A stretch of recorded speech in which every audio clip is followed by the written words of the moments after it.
বর্ষার সিজনে কত ফেসবুক ইউটিউবে দেখছি ইলিশ উৎসব, ইলিশ ভাপা, ভাজা ইলিশ, ইলিশের তেল। তাই বড়বাবুকে বলেছিলাম আজকে রবিবার হাটে যদি ইলিশটাও আনবে। তো ইলিশের দাম শুনে বড়বাবু তো সেখানে কিছুটা কারো কাছ থেকে একটু ধার চেয়ে জল খেয়েছে, বিষম লেগে গেছিলো। তারপরে গরিবের ইলিশ এই যে ছোটো ছোটো পমফ্রেট এনেছে।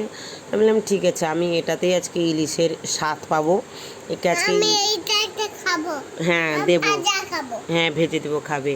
তো এটাই আজকে আমার গরিবের ইলিশ বলো বা যাই বলো, এটা তো পমফ্রেট বলে, হ্যাঁ পমফ্রেট ছোটো ছোটো, আবার বড় বড়ও পাইনি, ছোটো ছোটো পমফ্রেট এনেছে। তো দেখা যাক এগুলোর কি বানাতে। বড়বাবু তো এগুলোর তেঁতুল টকটা খেতেই ভীষণ ভালোবাসে, আর বরফি ভাজা খায়। একটু বড় হলে একটু মাংস গাদাটা থাকে, কিন্তু এটা ছোটো ছোটো, ঠিক আছে কি।